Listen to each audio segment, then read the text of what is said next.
Welcome to the New Life in Australia podcast, hosted by me, Karen Bleakley, founder of smartstepstoaustralia.com.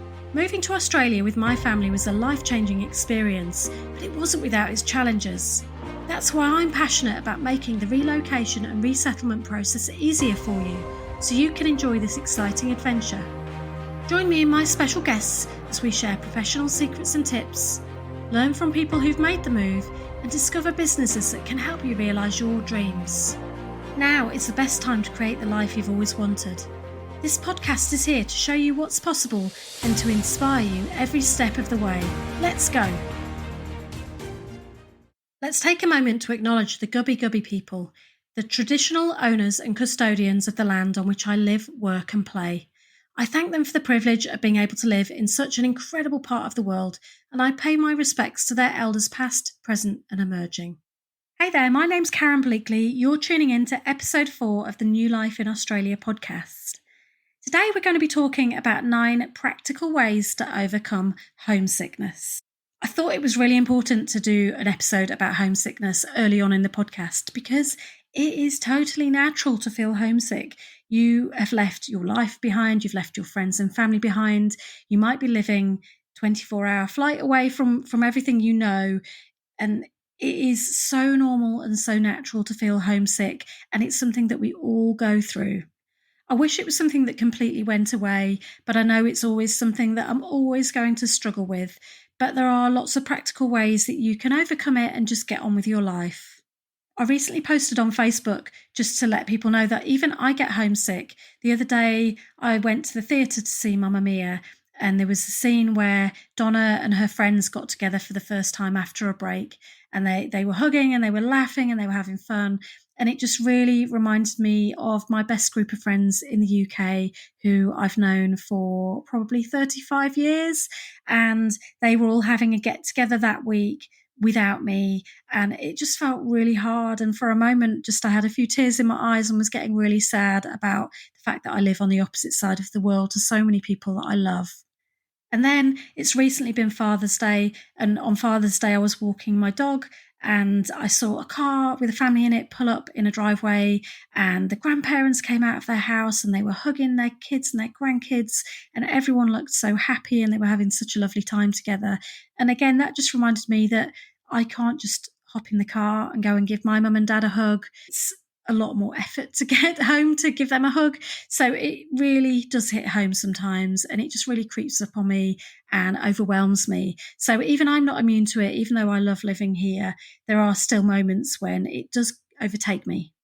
So I thought it was really useful to kind of do an episode just to remind you that the feelings that you're having are totally valid, and it is okay to feel homesick. You can still love where you live and still miss what you've left behind as well. That's all okay. It's not one or the other. You can have both of those feelings. They can both exist at the same time, and that's okay. But what I just want to kind of remind you is you can move through these feelings. If you really focus on the negative feelings of feeling homesick, those feelings can really grow and they can take over your life. But if you take action and you do a few things to move your body or move the way that you're feeling and move your mindset, it really does make a big difference, and you can just get past them and carry on. So here are my top 9 practical tips of ways of overcoming homesickness. Number 1, the first most important one, I think, is to get outside. Now, fresh air and nature really do change your perspective. Australia is such a beautiful, clean, amazing country with so many open spaces. And I know that whenever I feel a bit funny and I kind of just get the dog and go out on a dog walk, we'll see rainbow lorikeets and we'll see ducks and we'll see all kinds of animals and wildlife on the way. And it just reminds me and reinforces why we moved here in the first place. Just getting out in the fresh air, the sunshine, getting out in nature surrounded by wildlife and greenery really does help. Tip number 2 is to exercise. Exercising, when you move your body, it moves your energy, it changes your mood, and it really does change your perspective. Now, personally, I like to combine tip number 1 and tip number 2, get outside and exercise. I love going to some of the outdoor gyms that we've got here in Australia, or going for a dog walk. Both of those 2 things really help me. Usually I put on a podcast or I put on some loud music as well. That really helps. But all of it is just about just changing that energy, moving that energy along in your body and just getting on with it and bringing in some more adrenaline into your body and just refreshing your mind a little bit and just getting out there. Tip number 3 is to explore your home. Now, you moved to Australia for a reason. You wanted all these opportunities that you now have access to. So make the most of them. Go to an attraction. Be a tourist for a day. Take a tour. Go somewhere that you've never been before. Just enjoy the excitement of being in your new country. Embrace the adventure and get out there and start exploring it and experiencing it. When you go out there and you have an amazing day at a new place, it just kind of fills your soul with so much happiness. It really does give you a perk and a boost. So it really does help. Tip 4 is to make the effort to meet some new people. Now, I know when you move to Australia and you don't know people and all of your friends and family are back home, it can feel really difficult. But getting out there and meeting new people really does help. It really does help you connect with the local area and it helps you feel more settled. So it's great whether you're at school, start chatting to other school parents that are there, whether you're taking part in any sports, meet people through that, or whether you just like going for walks or to the park or whatever it is, there's always opportunities to meet new people. Now, I go along to different networking business events and things like that, and I've met some great new people through that. And then we just hooked up for coffee after that, and we're now really good friends and we meet regularly. So it just make the effort to meet people and make new connections. And sometimes I think it also really helps if you can try to meet some other people who have also moved to Australia, because they understand the unique position that you're in as well. So while it's great to meet locals as well, I think it's also good to try and find some expat groups or some groups for your community, some other people who've immigrated to Australia who are looking to make connections. I think you can all be one another's support network. So it's a great idea to just meet some new people. Tip number 5 is to journal. Writing down your feelings is a really great way to process them. Now, as I say, having those feelings is valid, and it's really important to acknowledge the feelings, accept the feelings, and let them pass through your body. And by journaling and writing them down, it's a great way of kind of releasing them back into the world and moving on and moving through them. So I think journaling is really good. And also, as part of journaling, you can be writing your goals and what you're looking forward to and all of that sort of stuff. And that really helps get your mind in a stronger place too. Tip number 6 is to create some new traditions. Now, the lifestyle in Australia is so different, and it lends the opportunity to create some brilliant new traditions. I love some of our new traditions that we've created since moving to Australia. Now, we walk around the Christmas lights at night, and then when we come home, really quite hot at sort of 9 o'clock at night, we jump straight in the pool under the stars for a night swim. It's something that we do regularly over the Christmas period every year, and we love doing it. And the kids get really excited about the nights we're going to take our Christmas light walks to walk around the local community. We also get our Santa photos taken at the same place every single year. We found this great little photographers that does this amazing Santa photos with this really big backdrop, and they're really beautiful. And I've told my kids that even when they're like in their 20s and or they've got their own kids, they're going to be going and getting their annual Santa photos with us as a family at this place, because I just love it. It's become a really lovely tradition, and I love looking back at all of the years of photos from when the kids were tiny and they really believed in Santa and they would whisper to him their Christmas wishes, to now when they just have a laugh with Santa and they just chat about gaming and all the Pokemon things they want to do or want to get for Christmas. They still love it, even though they are now much older. And we still love it. It's a real highlight of the year, going and getting our Santa photos taken. So there's not only Christmas traditions, you can create traditions at all parts of the year, whether that's Easter egg hunts or anything at all, whether you have summer traditions. Another of our winter traditions, I can't even speak today. In Australia, the weather gets cooler in winter, and that's when it's a great place to enjoy Christmassy stuff that we were used to experiencing back in the UK in December. So you can get snuggled up and watch Christmas movies with the heating on, drinking hot chocolate in July. It makes a lot more sense than doing those things in December when it's really hot.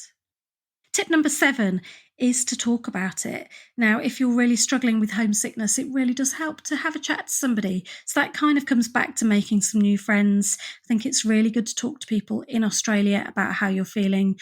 Don't necessarily think it's a good idea to talk to friends and family back home about it, because they are probably missing you as well, and they probably would love an excuse to try to persuade you that your homesickness is a reason that you should come home again. So just be careful about who you speak to, but talking about it really does help. If you've got a partner, talk to them about it, because I know that when Matt and I moved over here, we each had days when one of us might be struggling, and we talked to each other, we'd communicate. And on the days when one of us was struggling, the other one would lift them up.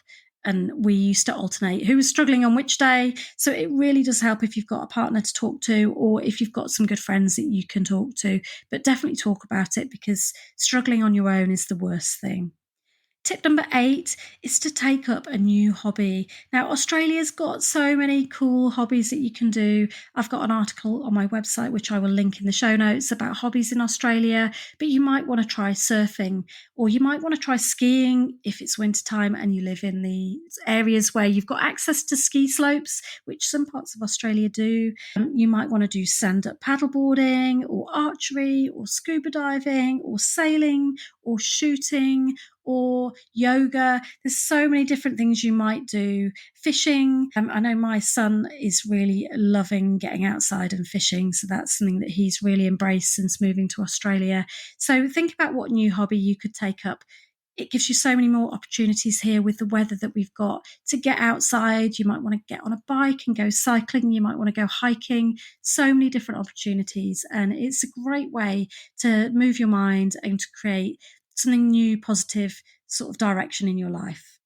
Tip number 9 is to be grateful. Now, when you start focusing on everything that you have in your life that's positive, it really does shift things. When you do that, the positive things in your life grow. So trying to be grateful, again, that comes back to journaling. You might want to write down 3 things you're grateful for every single day, or what positive spin you can put on the stories you're telling yourself. So you might be kind of thinking, oh, you really miss your parents or your siblings. And you might be able to kind of think, well, hang on, even though I don't see them as often as I used to, when I do see them now, I see them for 6 weeks in a block of really good quality time where we go on holidays and we have a lot of fun together.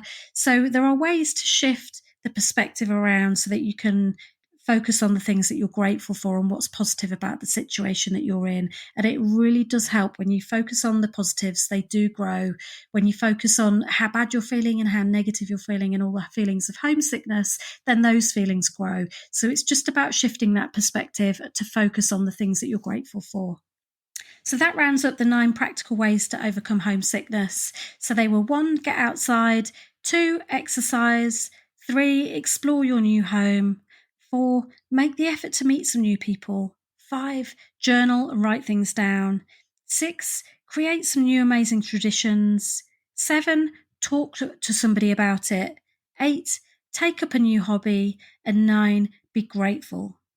So just know that you aren't alone. We all feel homesick sometimes. You just need to move your attention and look at all of the amazing opportunities that you've got available to you. So that's it from me this week. I hope you found this episode about overcoming homesickness useful for your new life in Australia. If you did, please consider leaving me a positive review, as it really does help when you spread the word, and I really, really do appreciate it. Tune in again as we build your new life in Australia, one episode at a time.